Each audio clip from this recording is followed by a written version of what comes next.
इस वीडियो में हम लोग बात करने वाले हैं गिफ्ट कूपन्स या फिर गिफ्ट सर्टिफिकेट्स के बारे में। पहले मैं आपको एक गिफ्ट कूपन दिखाता हूँ कि गिफ्ट कूपन क्या है, और उसके बाद हम लोग बात करेंगे कि उसको कैसे जनरेट करना है, रिडीम कैसे करना है, वैलिडेट कैसे करना है। तो पहले हम लोग जाते हैं गिफ्ट कूपन्स पे। यहाँ पर हम लोग पहले एक कूपन देखते हैं कि कैसा दिखता है। ऑल कूपन्स, ये कूपन मैंने ऑलरेडी जनरेट किए हुए हैं, वो हैं यहाँ पे। ये लिस्ट है, आप किसी एक पर भी क्लिक कर सकते हैं। तो गिफ्ट कूपन कुछ इस तरह का एक जनरेट होता है जिसको आप अपने कस्टमर को प्रिंट करके दे सकते हैं। यहाँ पर लिखा हुआ है कि this gift certificate is issued to, आपके कस्टमर का नाम है, फॉर अमाउंट ऑफ रुपीज़। ये ₹1 का कूपन मैंने जनरेट किया था, वो ये है ₹1। एंड यहाँ पर एक क्यूआर कोड है, इसको अगर आप स्कैन करेंगे या फिर जिस कस्टमर को आप कूपन को गिफ्ट देने वाले हैं, फॉर एग्जांपल कोई कस्टमर अगर आपके पास आया, उसे कुछ गिफ्ट देना है अपने किसी फ्रेंड को, मान लीजिए उसको एक ₹20,000 का गिफ्ट किसी को देना है, जो वो चाहता है कि वो गोल्ड हो, बट हो सकता है कि उसका बजट, आप जो भी गोल्ड की चीज़ ले, हो सकता है कि वो 20,000 से ऊपर हो। तो वो क्या कर सकता है, उसके पास एक ऑप्शन है कि वो एक गिफ्ट सर्टिफिकेट आपकी दुकान से लेगा। अ, वो गिफ्ट सर्टिफिकेट ले जाके वो अपने किसी फ्रेंड को, जिसको उसको गिफ्ट देना है, उसको जाके ये सर्टिफिकेट जो आप प्रिंट करके दोगे, ये प्रिंट सर्टिफिकेट जाके वो अपने किसी फ्रेंड को इसको गिफ्ट कर सकता है।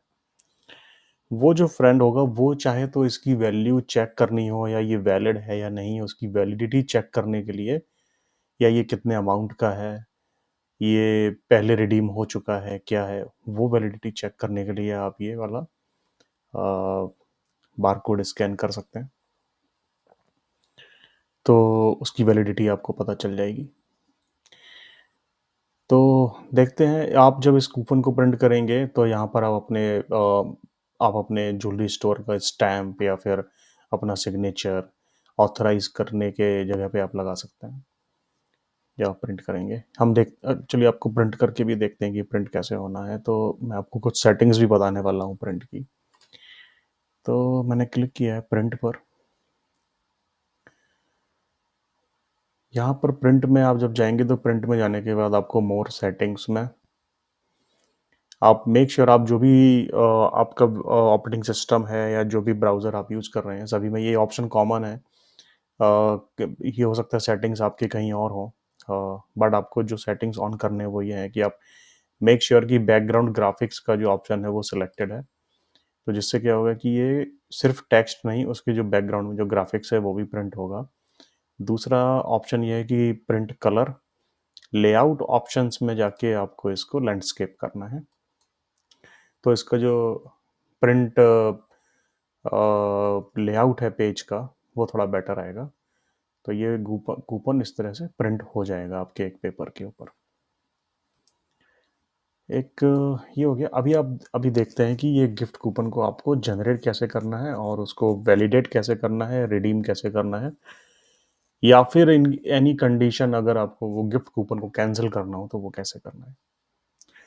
तो उसके लिए जाते हैं हम लोग क्रिएट न्यू पर। सबसे पहले हम एक कस्टमर को सर्च करेंगे यहाँ से। मान लीजिए कस्टमर है हमारे राजू, इनको एक गिफ्ट कूपन लेना है, और ये गिफ्ट कूपन ले रहे हैं ₹20,000 का। तो यहाँ पे मैं अमाउंट ऐड करूँगा 20,000। Gift voucher, coupon type gift voucher select करेंगे यहाँ पे, और बोलेंगे क्रिएट कूपन। ये कंफर्मेशन डायलॉग बॉक्स है, यहाँ पर मैं बोलूँगा यस।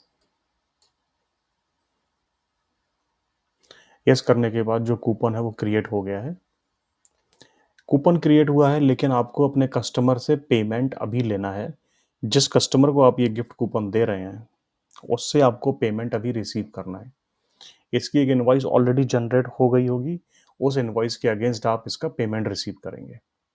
तो देखते हैं, इसको ओके करता हूँ। तो ये गिफ्ट कूपन जो है वो जनरेट हो गया है। आपने देखा कस्टमर का नाम आ रहा है राजू, फॉर अमाउंट 20,000। ये एक गिफ्ट कूपन जनरेट हो गया है।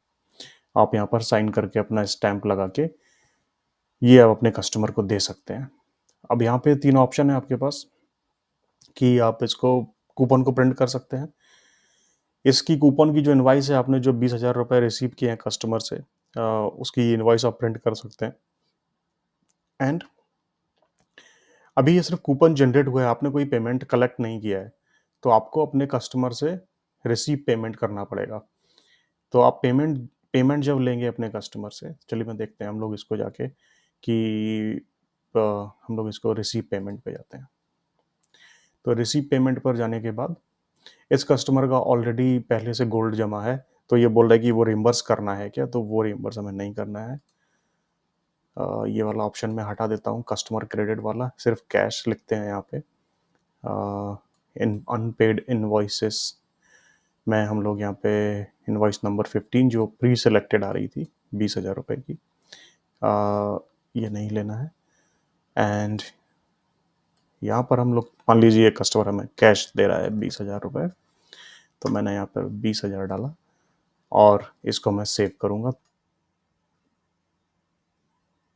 सो payment have received successfully against that coupon, जो हमने कूपन इशू किया है कस्टमर को, उस 20,000 के कूपन के अगेंस्ट हमने एक पेमेंट ऑलरेडी रिसीव कर लिया है। अब ये पेमेंट रिसीव होने के बाद ये कस्टमर जाके ये कूपन को अपने किसी जानने वाले को गिफ्ट कर देगा। वो जिसको गिफ्ट किया है, ये कूपन सिर्फ उसी स्टोर पर, उसी ज्वेलरी शॉप पर रिडीम हो सकता है जहाँ से इसको इशू किया गया है।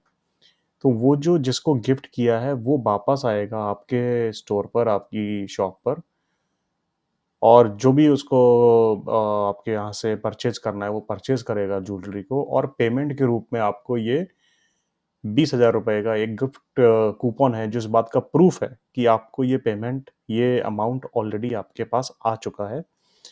अब वो आप कैसे वैलिडेट करेंगे कि ये कूपन जो है वो वैलिड है या नहीं है, चलिए वहाँ पे जाके देखते हैं।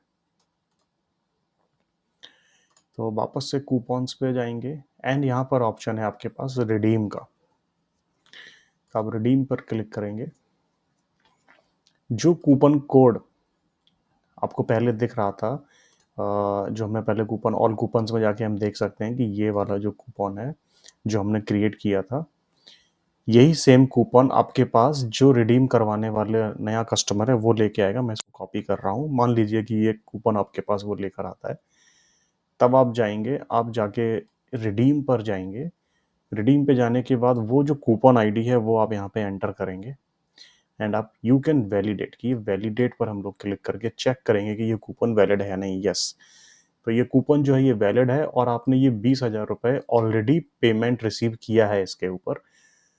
तो अब आप, वो कस्टमर आपके यहाँ से जो भी सामान लेता है, मान लीजिए वो 21,000 का या 25,000 का सामान लेता है, तो 20,000 तो ऑलरेडी आपके पास है, बाकी का 5,000 का आप उसको इनवॉइस तो आप पूरा बनाएंगे, लेकिन तो ये रिडीम कैसे करना है, तो आप रिडीम करेंगे तो जो कस्टमर इसको रिडीम कर रहा है वो उस कस्टमर का नाम हम यहाँ पे सर्च करेंगे। मान लीजिए राजू को ये कूपन इशू हुआ था और रवि ओझा जो हैं वो इसको रिडीम करवाने के लिए आते हैं। अब मान लीजिए कोई ऐसा कस्टमर आता है जो कि आपके पास ऑलरेडी नहीं है, जो नया कस्टमर है, तो पहले आप यहाँ पे न्यू कस्टमर पर क्लिक करके एक नया कस्टमर क्रिएट करेंगे। उसका नाम और फ़ोन नंबर डालकर वो कस्टमर आप क्रिएट कर लेंगे। जब आप इस कूपन को रिडीम करेंगे तो ये अमाउंट, जिस भी अमाउंट का ये कूपन है, वो अमाउंट, ये जो आपने नया कस्टमर क्रिएट किया है उस कस्टमर के यहाँ पे क्रेडिट हो जाएगा 20,000। फॉर एग्जांपल हम लोग मान के चलते हैं कि रवि ओझा जो हैं वो इसको रिडीम कराने के लिए आ रहे हैं, तो अब मैं यहाँ से रवि ओझा सेलेक्ट करूंगा। ये कूपन उनके पास है, इसलिए कूपन को सिक्योर रखना है क्योंकि ये कस्टमर की जिम्मेदारी है, जिसके पास, इट्स लाइक अ कैश, कि जिसके हाथ में वो कैश है, जिसके हाथ में वो कूपन है, वो उसी का माना जाएगा। तो ये कूपन यहाँ से आपने सिलेक्ट किया। अब आपने यहाँ से सिलेक्ट किया कस्टमर कौन इसको रिइंबर्स करा रहा है। अगर कस्टमर नया है तो आप नया कस्टमर क्रिएट करेंगे।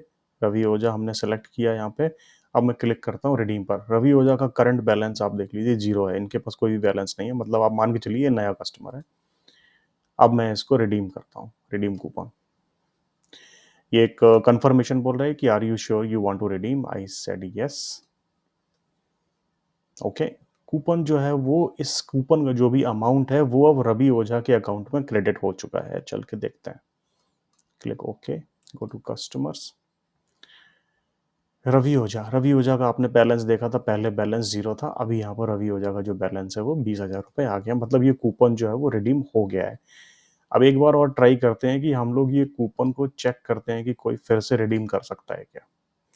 एक बार ये कूपन रिडीम हो गया तो दोबारा नहीं होना चाहिए। चलिए देखते हैं। सेम कूपन आईडी मैं फिर से एंटर करता हूँ और वैलिडेट करता हूँ। तो यहाँ पर दिखा रहा है इनवैलिड कूपन आईडी और इट इज ऑलरेडी रिडीम्ड, मतलब ये या तो इनवैलिड है या फिर ये ऑलरेडी रिडीम हो चुका है, राइट।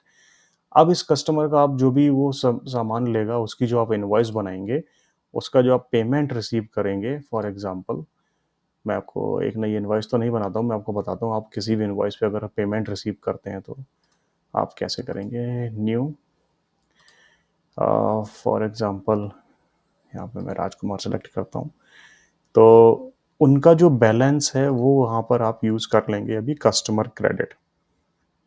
तो कस्टमर के पास जो क्रेडिट है पहले से वो आप यहाँ पे रिडीम कर सकते हैं। तो कस्टमर क्रेडिट में से मैं, जैसे यहाँ पर हमको कस्टमर क्रेडिट दिखती है कि ये जो क्रेडिट है इनके पास 3,15,000 रुपए की क्रेडिट है, वैसे ही आपको रवि ओझा की जब कोई इन्वॉइस बनाएंगे और उसको आप पेमेंट उसके अगेंस्ट यहाँ पर रिसीव करने जाएंगे तो आपको यहाँ पर 20,000 रुपए का अमाउंट दिखेगा कि रवि ओझा के पास 20,000 का क्रेडिट है। तो वो आप क्रेडिट यहाँ पे यूज कर सकते हैं और इनवॉइस क्रिएट कर सकते हैं। कुछ बातों का ध्यान रखना है, फिर से रिवाइज करवा देता हूँ कि जब भी आप कूपन क्रिएट करेंगे उसके अगेंस्ट आपको उसी समय पेमेंट भी रिसीव करना है। जिस भी कस्टमर को आप कूपन इशू कर रहे हैं उसका पेमेंट रिसीव करने के बाद ही ये इस बात की गारंटी होगी कि उस कूपन का पेमेंट आपको मिल चुका है। अगर आपने सिस्टम में वो पेमेंट एक्सेप्ट नहीं किया या आपने कैश ले लिया और सिस्टम में उसकी एंट्री नहीं की तो फिर आपके numbers at the end of the day आपके नंबर्स मैच नहीं करेंगे। तो मेक श्योर आप कूपन जब भी इशू करें उसका पेमेंट भी सिस्टम में पेमेंट्स में जाके रिसीव करें। पेमेंट रिसीव करने के बाद जब भी जिस भी कस्टमर को वो गिफ्ट दिया गया है वो वापस आएगा, वो कूपन की आप वैलिडिटी चेक करेंगे। कूपन्स में जाके, वैलिडिटी में जाके, रिडीम में जाके यहाँ पर आप कूपन का आईडी एंटर करके वैलिडेट कूपन करके आप चेक करेंगे कि वो कूपन अभी वैलिड है या नहीं। ऐसा तो नहीं कि कोई एक बार रिइम्बर्स करवा लिया और दोबारा फिर से रिइम्बर्स करवाने के लिए आ गया, या हो सकता है किसी ने उसका फोटो कॉपी बना लिया और दोबारा से रिडीम करवा रहा हो। तो वो सब वैलिडिटी आप यहाँ से चेक करेंगे। अगर सब कुछ वैलिड है तो आप उसको रिडीम कर सकते हैं। रिडीम होने के बाद कस्टम जो कूपन का अमाउंट है, अच्छा कूपन एक बार में ही रिडीम होगा, वो पार्शियली रिडीम नहीं कर सकते। अगर 20,000 का कूपन है तो ऐसा नहीं कर सकते कि 10,000 आज रिडीम कर लिया, 10,000 कल रिडीम कर लिया। पूरा का पूरा कूपन का अमाउंट एक बार में ही रिडीम होगा और जो भी आपने कस्टमर यहाँ से सेलेक्ट किया है उस कस्टमर के अकाउंट में वो उतना क्रेडिट हो जाएगा रिडीम करने के बाद। अब प्रिंट करने का हमने आपको पहले ही बता दिया था प्रिंट कैसे करना है। And coupons are good. इसमें आपके ज्वेलरी स्टोर का भी फायदा है कि आपको एडवांस सेल की गारंटी है। कस्टमर को फायदा ये है कि उसके बजट में है, अगर उसको वो अपना बजट कंट्रोल कर सकता है। अगर उसको किसी को सिर्फ 20,000 का ही गिफ्ट देना है तो 20,000 का ही वो एक गिफ्ट कूपन लेके किसी को गिफ्ट कर सकता है। तीसरा ये है कि ये गिफ्ट कूपन बाकी के जो बाजार में गिफ्ट कूपन्स हैं या फिर गिफ्ट वीज़ा कार्ड वगैरह हैं उनसे कैसे डिफरेंट है, तो ये है कि उन सबके ऊपर एक फीस लगती है। ये कूपन के ऊपर कोई भी फीस नहीं है। अ, ये बिल्कुल फ्री है। कूपन कूपन की इटसेल्फ कोई कॉस्ट नहीं है। क्योंकि शॉपकीपर का फ़ायदा है उसमें, क्योंकि वो एडवांस में इशू कर रहा है, एडवांस में पेमेंट ले रहा है किसी चीज़ का जो कि उसने सेल अभी तक की नहीं है, तो काइंड ऑफ ये एक एडवांस पेमेंट है। और इसके कूपन के ऊपर कोई जीएसटी नहीं है। इसकी जो आप इनवॉइस देखेंगे, इनवॉइस, ऑल इनवॉइसेस, एंड ये जो इनवॉइस हमने जनरेट की थी तो आप देखेंगे यहाँ पर कोई जीएसटी नहीं है, क्योंकि गिफ्ट कूपन के ऊपर कोई भी जीएसटी अभी फिलहाल तो नहीं है। अगर फ्यूचर में कोई जीएसटी होता है तो फिर आपको इनवॉइसेस में जाके आपको एक HSN की एंट्री करनी पड़ेगी, और वो HSN जब आप इनवॉइस जनरेट करेंगे तब आपको वो HSN सेलेक्ट करके उतना टैक्स इसके ऊपर लेना पड़ेगा, बट फिलहाल इसके ऊपर कोई टैक्स नहीं है। एंड दूसरी चीज़ है कि अगर वो कूपन को आपको कैंसिल करना हो तो कैसे करेंगे, तो कूपन पे जाते हैं, ऑल कूपन्स। ऑल कूपन्स में यहाँ पर आपको वो कूपन दिख रहा है, जो कूपन रिडीम हो गए हैं वो उनका बैकग्राउंड आपको ग्रीन कलर में दिखेगा। यहाँ पर दिख रहा है रिडीम्ड, यस। अगर कोई कूपन है जो आपको कैंसिल करना है, अगर रिडीम हो गया तो आप उसको कैंसिल नहीं कर सकते। अगर रिडीम नहीं हुआ है तो फिर आप उस कूपन के अगेंस्ट में आपको यहाँ पर वॉइड इट का ऑप्शन है, वॉइड इट पर जब आप क्लिक करेंगे तो वो आपसे पूछेगा कि are you sure you want to void this coupon, तो आपको बोलना है यस। अगर इसके ऊपर पेमेंट आप रिसीव कर चुके हैं तो फिर जो वो पेमेंट, जो भी अमाउंट है, वो कस्टमर जिस कस्टमर ने वो परचेज किया है कूपन, उसके अकाउंट में वो अमाउंट क्रेडिट हो जाएगा। आप चाहें तो उसको पे आउट कर सकते हैं, कैश पे आउट, एक और पेमेंट ट्रांजैक्शन क्रिएट करके। अगर अभी तक उसमें पेमेंट रिसीव नहीं किया है तो फिर बाकी कुछ करने की जरूरत नहीं है। ऑल राइट, इस वीडियो में इतना ही। Thank you.